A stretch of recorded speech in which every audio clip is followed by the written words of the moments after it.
morning, you guys, it's Karen, and I thought I'd come and tell you about my yoga experience because a couple of you had said you would be interested in hearing. I haven't put the light on. I don't think I need it, do I? Doesn't look like I need any lighting, so we'll leave it at this and hope for the best. Yeah, a couple of you had mentioned that you'd be interested in hearing about it and that you were also yogis, so love that. I've been doing it now for very nearly 6 months, so not very long at all. I am a complete beginner. I started in December last year, and I am doing Vinyasa yoga. That's the main type of yoga that I'm doing, which is, I'll explain about the different types of yoga, but when I first started, I also did Yin yoga once a week. So I was doing it twice a week, and Yin yoga is much more gentle. So it wasn't a big deal to me that I was doing it twice a week because, like I said, the Yin yoga, you really just in stretches. Since then, I've stopped doing the Yin yoga, and I have only last week started doing Vinyasa yoga twice a week. Because the way that the classes work, the ones that I can go to are 2 days in a row. And so I'm doing Vinyasa yoga 2 days in a row, which for me is quite a lot. But last week I was all right. But I do remember after the second class coming home and saying to Kev, like, oh my goodness, I'm so tired. I can't believe I did that second class, you know. But I was like that at the beginning after just doing one class, you know. So I haven't missed any weeks except for the 1 week we were away in St Andrews. So from December till now, I've done it once a week, no matter what. That's how much I love it. That's a lot for me, you know. I mean, once I find something I love, I do stick to it. But I thought I'd be going to the gym because this was the whole thing. I joined the gym in December with the plan of going on the treadmill there and doing that, and then maybe trying a class here and there. But I thought I would try a class. I'd always fancied yoga. I'd always been told actually by the doctor not to do yoga. Even a physio told me once not to do yoga because of being hypermobile. But actually that's a load of rubbish. It's something that's only if you're doing it on your own at home and if you don't understand that you shouldn't hyperextend.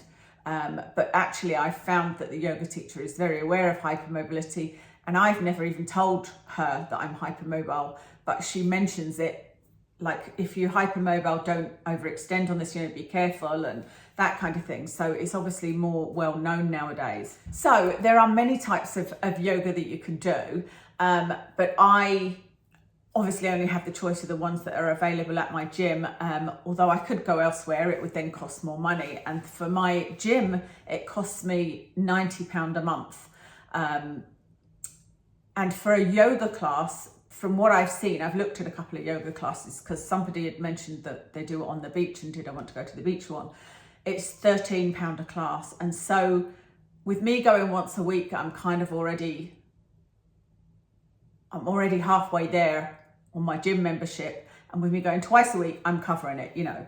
But like I said, I do plan to go to the gym, and I do go to the gym and do the treadmill and the exercise bike and whatnot, but more often than not I tend to do it after I've done a yoga class because I just feel like I'm here, so I might as well do it, you know. That tends to be the bike, not the treadmill.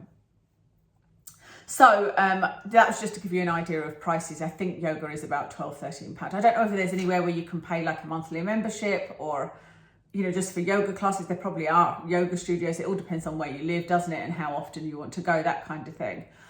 I think that the price was something that had put me off in the past. You know, I may have had a look and just thought, I'm not going to pay that. And I think especially because the ones I had looked up, you were paying in blocks of 4 or 6 classes. And I just never knew if I was going to be able to commit to it. I just thought, with my joints and migraines, like, am I going to go and then not be able to attend 3 of them and then lose the money, that kind of thing. So it worked out perfectly that I joined the gym and that I can book the classes. I book the classes on my phone.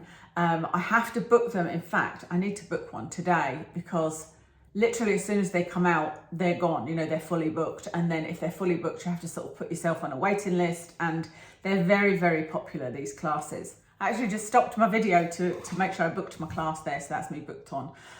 So to tell you the different types of yoga there are that I know about, I have done, currently doing Vinyasa yoga, and Vinyasa yoga is Vinyasa flow. So the idea is that you do poses or asanas or moves, or so, you know, whether it's like a warrior pose or a downward dog is a pose, that kind of thing, and you move between them in a flow. which sounds very gentle, but actually when you do it, it's quite hard work. And that's something I didn't realize. There's so many surprises in yoga, I think, for me, things that I just didn't know about. And I should say I had been to one yoga class in my life many, many years ago with a friend. We went in our lunch hour and, didn't really take it seriously. And I can't really remember much about it, but there's a lot of surprises. And one of the surprises was what a good workout this was. I thought that it would just be poses that were difficult to do, but actually it wasn't. And I would say that even my first class, I did tell her at the time that, this is, in fact, I told her at the end, the teacher, that this was my first class, and she said, oh, you wouldn't have known. And I thought, well, she made it pretty easy because and I found most of the teachers do this, they give you variations of each move you're doing so that there's an easier version if you can't do the harder version. So I would say I managed probably 80% of the class. There were some of the moves that I was just like, there's just no way I can even attempt that. But doing the whole flow, where it is literally like stand up, bend over, go halfway up, go down, back into downward dog, into plank, into cobra, back up again. It is quite fast moving and you really have to focus on it. And you actually get out of breath. And that's something that was a real surprise to me. And I quite enjoyed it because I'm not somebody that enjoys being out of breath. I don't like doing like running. I don't run on the treadmill. I walk uphill. I like to be able to speak. I'm just not somebody that likes to get too hot, too out of breath. It's just never been my thing. I know it sounds a bit ridiculous, but it is what it is. But I've really enjoyed Vinyasa yoga, getting a little bit out of breath. I have to stop for a drink of water once or twice maybe during the class. The teacher goes and puts the air conditioning up when everybody's starting to get a bit red-faced, which is really great because then you're nice and cool, because I don't like being too hot either. But yeah, that was a big surprise at how much of a workout it was, and then how much I was aching when I left in the following day. You can definitely tell you've used muscles. So that's Vinyasa yoga. I also did this yin yoga that I mentioned, and yin yoga is basically about stretching. There is apparently some science behind this. I've never looked into it, but behind stretching particular muscles for 5 minutes, and then it does something with the connective tissue and whatnot. I haven't looked into it. I'd be interested to have a look into it, especially because Ehlers-Danlos hypermobility type that I have is a connective tissue disease. So it'd be interesting to know what it actually does. But it's a lovely class. It's an hour's class, and you do a little sort of relax, intention type thing at the beginning and end, and then the class is different poses where you stay in that stretch for up to 5 minutes. So that's really quite intense, and it can be quite uncomfortable, and they say it should be uncomfortable but not painful. It's something that I didn't mind at first, but I didn't love it. I didn't love going to it because I felt like I wasn't achieving much. I felt like I hadn't really been to a class, and I thought that they were definitely stretches I could do at home. It's definitely something that I could do at home, although I don't stay in the stretches as long when I do it, for sure, because they are uncomfortable. But yeah, it's something I didn't feel like I was getting much from, so I didn't stay doing the yin yoga. And Vinyasa is definitely the one for me out of the ones I've tried. I did a class called Spirit, and I'm not sure what type of yoga was in it. It actually said it was Pilates, but then the teacher was saying, because Spirit is supposed to be a mix of sound meditation and Pilates, but then the teacher was saying that it was yoga. So I'm not sure what type of yoga it was in there. This sound meditation was just the worst idea I've ever had to go to that. I don't know what I was thinking because I have sound sensitivity, and it was awful. And I was lying there and I was thinking, is there any way I can get my hands to my ears and like block it so that I can't hear that awful sound of the drum thing that they do, the metal drum. It was just horrible. It just really, really hurt my head. So that was a bit of a fail. And then I also did a couple of Hatha yoga classes, and they were actually, I found them harder than the Vinyasa flow in that the poses themselves were harder. And I don't know why, but I felt sick. Both classes I went to, at the end of it, I felt sick. I don't know whether it was just too hard and it was too advanced for me, but I just felt a little bit sick at the end of it. And I also noticed that I was looking at my clock a couple of times, looking at my watch a couple of times through the class to see what the time was. I didn't feel like the time just whizzed by. Now, when I do the Vinyasa flow class, it's actually only 45 minutes. So it's less time than the Hatha yoga, I think, was 60 minutes, an hour. But the Vinyasa is the complete opposite. So like the teacher will say, right, if you can put your extra layers on and we'll do the end relaxation. And I always think, what? How can that be happening? Like we've only just started. It feels like we've only just started and then we're finished. And yeah, I always feel like energized and like I've done a kind of workout. But at the end of the Hatha yoga, I was definitely ready for it to be the end. And like I said, I felt a little bit sick and I found it a real struggle and not a pleasant struggle, if that makes any sense. And Hatha yoga is not, there's no flow to it. You don't do the routines. I suppose it's like a routine, the Vinyasa one, but Hatha, you're just doing the different poses. And yeah, I found it a bit too difficult, but also a little bit boring. I don't know whether boring is the right word. It wasn't boring. It was too difficult, but I suppose because it was too difficult and I couldn't do it, I wasn't entertained and I wasn't engaged at all, you know. I just couldn't wait for the end. And that's all of the types of yoga they do. There's other types of yoga out there like Ashtanga and all sorts, you know. But obviously I haven't tried those. So what are the benefits that I've got from it? The benefits are that like physical benefits, I have noticed an improvement in my shoulder. You know, I had big problems with my shoulder. I had a steroid injection last year and then it lasted only about 2 weeks, the relief, and it started hurting again. But then I went and joined the gym and started these yoga classes and it seemed like that was the answer. It pretty much healed it. However, the last month I have really struggled with it. It seems to be better after my yoga class, but then gradually becomes worse again. And by the weekend, because I do my classes early on in the week, oh my God, there's a wasp outside my door. I really, really don't like wasps at all. Yeah, it starts to really, really hurt again. So I'm having another steroid injection in it next week. But definitely has improved my shoulder. It's made my back not as painful. I have a really bad, a lot of back pain, but I normally know the cause, and it's normally by leaning over Watson and doing his ears, or by giving him a wash, something like that, something where I'm leaning over him, you know, I know has made my back hurt. Or even if I have a day where I have a bad migraine and I don't go out for a walk with Watson because Kev's here, for example, and I haven't been to an exercise class, that's when my back hurts at night. But since doing yoga, it's definitely been a lot better. And the other thing it's helped with is getting up from the floor. That's something that I was very aware of how old I felt, of how old my body felt. You know, I'm 51, I'll be 52 in a few weeks, but I felt like I had the body of a 90-year-old, a not very healthy 90-year-old, you know, because I felt like I get down on the floor every night with Watson to play with his enrichment game and his toys. And there's a great big teddy that he has, and I actually lie on that to make it not uncomfortable on my neck. But then it always hurt my knees and everything else was hurting when I got up from the floor and it was difficult. I had to grab on the sofa. That's been much easier, and I can actually see the exercises in class that are making it that much easier, you know, and so it will make you more mobile, I think. And that's kind of my goal. My goal is to be mobile, be able to get down on the floor, and, you know, I want to be able to play with Watson and just move around without everything being difficult and without being in pain. So that's what it's helped. I've become obsessed with yoga, and so I was listening to a yoga podcast, and it was talking about the things that yoga helps you with off the mat. And it was saying it helps you with focus, which I totally think it will do, because you have to focus for the time you're there. Like if you're going to do a Vinyasa class, you can't lose focus because it's quite fast moving. You know that you move into the different poses. You're not just there for ages like you are in Yin yoga, where you can think about things and, you know, what you've got to do and all of that kind of thing. You haven't got time in Vinyasa yoga. You have to focus 100% on what you're doing. So I can see where it says you'll learn to focus.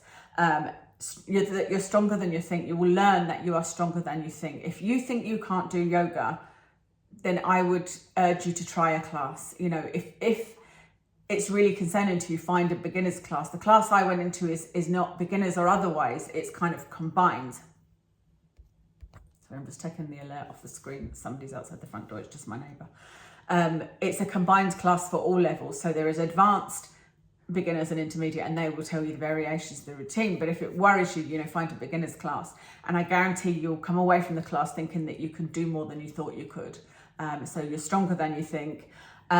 Commitment, it teaches you about commitment, I think, because once you're in that class, you have to do the class. You know, for me, it's a big thing because my dad was the same. He didn't like committing to things. I've always had a commitment issue. I'm surprised I'm married and been married this long, to be honest with you. But I don't like things that demand my time at a certain time and place, if that makes any sense. So, you know, having to go somewhere and do something at a particular time kind of stresses me out. And it's been more so since the migraines, but it is what it is. And with this, once I book it, I have to go, you know, because I actually get a penalty if I cancel and the place isn't filled, which often the place would be filled, but I don't want to risk that because I don't want to, you'd lose your privileges to book on the app, and you know, it's so popular. And so for me, there is commitment because, like I said, I get there, I booked it, then I have to go. And then when you get there, when you make the commitment to go and you're in the room, it's like, well, I'm here now. And I was so nervous my first couple of classes, you know, it's like, right, well, here I am. Let's hope I can get through this class. And you'll tend to find people who help you as well. I've seen a few real beginners or people that are really struggling in the class, and other people that are next to them are helping them out and saying, if you try this, and you know, that kind of way. So I would urge you to definitely try a class if you're thinking about it and you fancy it. And how to pace yourself is another thing that yoga teaches you, and that's for sure. And it teaches you that it's not, then they actually say this, it's not about being the best in the class, and it's not about doing all of the moves, even if everybody else in the class is doing it. And this has been said so many times by so many of the different instructors I've tried. It's about understanding your body and getting to know what your body's capable of, and not going beyond your limit. And I've started to do that, and that's really been key for me because I am often like, what everybody else is doing it, I should be able to do it, and trying to, at the beginning, you know, trying to do the move because everybody else is doing it and I'll look like an idiot. But now it's like, no, I know that I can't even do that one, so I'm not going to try it. I'm just going to do, as she said, stay in downward dog or do the modified version of it, you know. And so it helps you to learn to pace yourself, which I think is good. And to realise that, you know, not just with yoga, but life is not a competition against everybody else. It's a competition against yourself. You know, do the best you can and challenge yourself, but don't worry about what other people are doing. Equipment and clothing, I wanted to touch on just because you might think, well, I've not got the right clothing, but I had zero yoga clothes at all. I didn't have a clue what to wear, so I just wore leggings. I got some leggings from Amazon. I mean, I've got leggings anyway. I wear leggings most days, you know, but any type of leggings I think work really well, as long as they're not restrictive, which I don't think leggings really are, aren't they? But, you know, the softer and not looser they are, but the softer they are, the better. So I wouldn't get any that kind of like a suck you in ones, although you could wear those. I did wear a pair of those at the beginning because that's all I had at the time. The ones that you buy, the sort of harem pants, they would be okay, and I've seen one person wearing those, but I would find them a little bit restrictive. I prefer to be able to see my leg in the legging, to see that I'm doing the right pose. You know, when you're doing the warrior, you can look at your leg and make sure that it's in the right alignment. It's a bit more difficult when you've got flowy trousers on. And as far as tops go, I haven't found the perfect top yet, but the one that's most suitable, I just got a couple of these tops off of TikTok, and they're just like a vest top, but one that's really, really loose, and you wear on top of a bra. Like the bra I've got today, I'm going to show you my bra, but that's only because it's a sort of bra that, you know, like a t-shirt bra. It's like a crop top rather than a bra. So I've got now, occasionally, I don't wear it every single time, the crop top with the vest t-shirt. And actually it's the first time I've showed my arms in any capacity for many years, and I was nervous even about that. That was only a couple of weeks ago. Before that, I was just wearing a t-shirt, and I can't work out what's best. Probably a loose t-shirt is better because when you go like this, your t-shirt rises up, and then when you put your arms down, you don't want to spend the whole time pulling it down. So a loose t-shirt is better. I haven't got any t-shirts that are loose enough because I tend to wear fitted t-shirts. But this vest t-shirt that I've got is loose, and that works better. So you put your arms up, you put your arms down, and the t-shirt comes down with you, you know. You don't need any equipment. The yoga mats are supplied at most classes, so you don't need to worry about that, because that's something I didn't know. I actually have a yoga mat anyway, so I wasn't worried about that. I just didn't know whether it would be supplied, but I asked at the gym before I went. And they also supply the bricks, I think they're called, or foam blocks. And you do use those a lot in the class. And then also the belt. It's just a strap. But they supply that in the class as well. So you don't need any special equipment or any special clothing at all. You could go in a loose t-shirt and leggings and you would be absolutely fine. You don't wear socks for it. You leave your shoes at the front door, and I imagine most classes are the same. The other one I went to, the yoga for puppies, not at my gym, was the same. You left your shoes outside and you went in your socks, and then you take your socks off, and everybody has their little things by the side. So like my phone and my cardigan and my socks and my water are beside my mat, because you don't really, move away from the mat, so it's fine. Who's it for? I would say anyone can do this. There's people in my classes that are in their 70s, and a woman came in that had a broken leg, and she did it. I'm assuming she was like well into the healing, but she was still on crutches, but she did it. She took a place by the wall so that she could lean on the wall, but she was still managing some of the poses. And I was like, wow, that's pretty amazing. She's obviously loves it that much that she's coming back, because she clearly knew what she was doing. So yeah, it's for anybody. And I think that's about all there is to tell you. My only tip for if you're going is to get there early if you can, because if you don't want to be sitting near the front, if that will make you feel more anxious, then get there early and you can get a place at the back. The very first class I went to, I made sure I got there exactly on time. I don't know what was wrong with me, because normally I'd go everywhere early, but I just assumed there'd be a class before it, and there wasn't.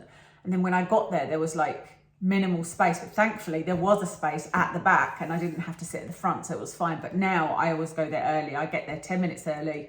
That gives me, I don't feel rushed, and I can get my mat down, get it on the floor, take my socks off, take my phone off, because I normally have it across me, have a drink of water, switch my phone off, and it's just really nice. So that would be my only tip. Why I love it. I've got a head in here why I love it, because I was chatting to my friend about that at the weekend. Why do I love it? I love it because I've always wanted to be good at something, like really good at something, like an expert at something. And I've never been a sporty person.